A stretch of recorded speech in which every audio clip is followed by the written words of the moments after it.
네, 오늘은 유상감자와 무상감자에 대해서 말씀을 드리도록 하겠습니다.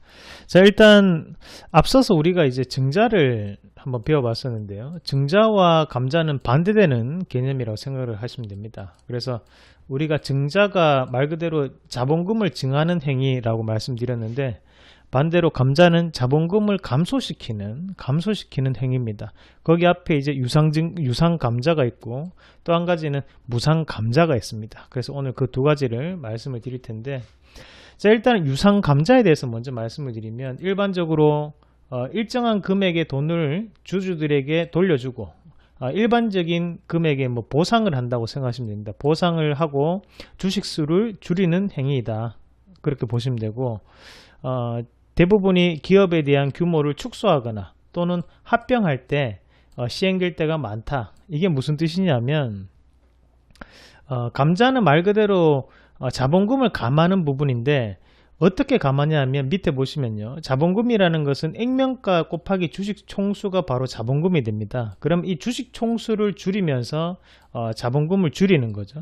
그렇다 보니까 주식수가 줄어들면 줄어들수록 대주주들이나 아니면 뭐 내부자 입장에서는 뭔가를 핸들링하거나 조절하기가 상당히 쉬워집니다. 그래서 이 자본금을 줄이면서 감자를 하고 나면 우리가 기업에 대한 규모를 축소시키거나 또는 합병할 때 이런 M&A를 할 때 대부분이 시행될 때가 상당히 많다는 점 우리가 알아두시면 되겠고요. 일단은 이렇게 행해졌을 때 기본적인 자본금은 감소합니다. 또한 순자산 또한 감소를 하게 되죠. 왜냐하면 유상감자이기 때문에 보상을 주게 되잖아요. 그럼 일반적인 주주들에게 보상을 주게 되기 때문에 그 보상 금액 자체가 기업에서는 매출 나가게 되는 거죠. 그렇다 보니까 자산도 감소한다. 그래서 앞서서 얘기를 했던 것처럼 자본금이라는 것은 액면가 곱하기 주식 총수를 우리가 자본금이라고 하는데, 유상감자는 자본금을 줄이면서 그에 따른 보상을 행해주는 행위를 우리가 유상감자로 합니다. 자, 그럼 주가 추이를 한번 알아보면 일정한 형태를 띠지는 않으나 대체로 긍정적이다. 대부분이 긍정적입니다. 그 사실 우리가 유상증자를 하고 감자를 함에 있어서 일정한 금액을 돌려줄 때가 많거든요. 그렇다는 것은 결국엔 이 회사가 만약에 규모가 안 좋거나 재무제표가 안 좋다면 일정 금액을 돌려주지 않겠죠. 그냥 무상감자를 하겠죠. 하지만 유상감자를 한다는 것은 그만큼 기업이 재무구조가 좋기 때문에 유상감자를 할 수 있다, 그렇게 생각을 하시면 되겠습니다. 자, 그럼 두 번째로 일반적으로 행해지는 감자, 바로 무상감자에 대해서 말씀을 드릴 텐데, 요거는 별표 3개를 합니다. 상당히 중요한 내용이고, 우리가 감자를 하는 기업만 피해도 주식을 성공할 수 있는 그런 요건이 됩니다. 자, 일단 무상감자라는 것은 앞서서 보상을 받지 못한 채 일정 보상이 없는 일정 비율만큼의 주식수를 잃어버리는 행위를 우리가 무상감자라고 하고, 기업의 재무제표의 개선 및 자본잠식을 벗어나기 위해, 이 말이 중요합니다. 자, 재무제표에 대한 개선 그리고 자본잠식을 벗어나기 위해 1번, 2번 요 내용 꼭 참고하시길 바랍니다.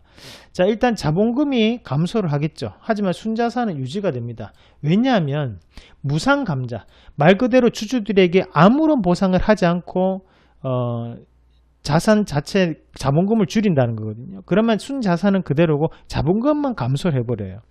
예를 들어 제가 주식수를 10개를 가지고 있는데 10주를 가지고 있는데 감자를 한다. 10분의 1 감자를 한다. 그러면 이 10주가 한 주가 됩니다. 아시겠죠? 자, 그러면 반대로 제가 10주를 한 주당 만 원씩 해서 10주를 가지고 있습니다. 그럼 10만 원이겠죠. 근데 거기에 한 주로 줄인다면 돈은 얼마가 됩니까? 만 원이 돼요. 그럼 9만 원이 없어지죠.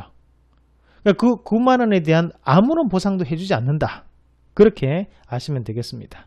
자, 주가 추이는 어떨까요? 그러면 이렇게 안 좋은 얘기가 돌면 주가는 어떻게 되겠습니까? 당연히 하락을 하겠죠. 그래서 큰 폭의 하락세가 나타날 확률이 대단히 높다라는 부분 알아두면 좋겠고, 이뿐만이 아니라 바로 자본 잠식을 벗어나기 위해서 하는 행위이기 때문에 당연히 그에 따라서도 하락세가 계속적으로 장기적으로 이어질 때가 상당히 많습니다. 그래서 실전적인 부분에서는 이런 무상 감자가 이루어지고 난 다음에 주가는 2년에서 약 3년 동안은 바닥을 기는 그런 모습들이 많이 나타난다는 것도 꼭 기억을 하시길 바라겠습니다. 자, 여기서 중요한 포인트가 한 개 더 있는데 바로 자본금에 대한 부분인데요. 자본금을 그러면 왜 감자를 해서라도 이렇게 자본금을 줄이려고 할까? 그 부분인데 우리가 자본금이라는 것은 이 회사를 설립을 할때 기본적으로 들어가는 돈을 자본금이라고 합니다. 그러면 이 자본금이 만약에 100억짜리 회사라면 현재 자본 총계 자체가 100억 밑으로 내려왔다. 그래서 뭐 98억이 되었습니다. 그러면 뭐예요? 내가 이 회사를 설립할 때보다 2억이 손해를 보게 된 거죠. 청산하더라도 2억이 모자라는 거예요. 그러면 우리가 이럴 때를 뭐라고 하냐면 바로 일부 잠식에 빠졌다라고 표현하거든요. 일부 자본 잠식이 되고 있다. 이렇게 얘기를 합니다. 그래서 자본금을 근데 이것을 뭐 예를 들어서 자본금을 50억으로 줄였습니다. 그럼 자본 총계는 얼마예요? 98억이죠. 이렇게 되면 어떻게 됩니까? 자본 잠식에서 벗어나게 되는 거예요. 아시겠죠? 자, 그러면 이 경우 바로 자본 총계가 0보다 낮아지게 되면 그때는 우리가 전액 자본 잠식에 빠진다라고 얘기를 해요. 전액 자본 잠식이 되면 어떻게 됩니까? 상장 폐지가 되죠. 자, 그러면 결국에는 이렇게 감자를 하는 기업은 나중에 시간이 지나서 이런 상장 폐지 절차까지도 밟을 수 있는 기업이 될 확률이 대단히 높다라는 부분까지 해석을 할 수 있겠습니다. 자, 그러면 다시 한 번 더 말씀드리면 자, 자본금이 줄이는 것은 왜 줄인다? 바로 자본 총계보다 위에 있게 만들기 위해서입니다. 그래서 일부 잠식을 벗어나기 위한 경우가 상당히 많다는 점. 그래서 감자를 하는 기업은 꼭 보지 말자라는 의견을 드리겠고, 자, 그러면 실전 투자를 함에 있어서 지금 감자를 하는 기업에 대해서 조금 말씀을 드리면요. 자, HLB라는 종목 잠깐 보도록 하겠습니다. 자, HLB라는 종목도 보시면 앞에서 보세요. 여기에서 감자가 한번 이루어지죠. 그리고 또다시 주가는 많이 빠졌습니다. 여기 또다시 1400% 감자를 합니다. 그리고 바닥을 계속적으로 깁니다. 그리고 여기 또 감자 700%를 하죠. 2011년도에. 그리고 현재 약 몇 년이 지났습니까? 7년이 지나고 난 다음에 주가가 움직이기 시작했다는 거예요. 자, 아시겠죠? 자, 좀 더 자세하게 보도록 하겠습니다. 이걸 지우고 이렇게 해서 보시면 자, 어때요? 감자를 하고 주가가 크게 한번 하락을 하고 액면 분할과 감자를 같이 해서 비교적 리스크가 없었습니다만 뒤에 마찬가지 또다시 감자를 또 400%를 해버리면서 주가가 크게 또 하락하는 모습 나타나죠. 20만 7,600원에서 여기 16,080원까지 약 1000%가 주가가 빠져버렸습니다. 자, 그러고 난 다음에 또다시 700%의 감자를 또 행하면서 주가가 감자가 발표됐던 거 여기서 발표가 됐겠죠. 주가가 또 크게 빠지고 난 다음에 횡보를 하는 그런 모습들이 나타나고 횡보가 약 8년이 지속되고 난 다음에 주가가 이렇게 올라가는 모습이 나타났습니다.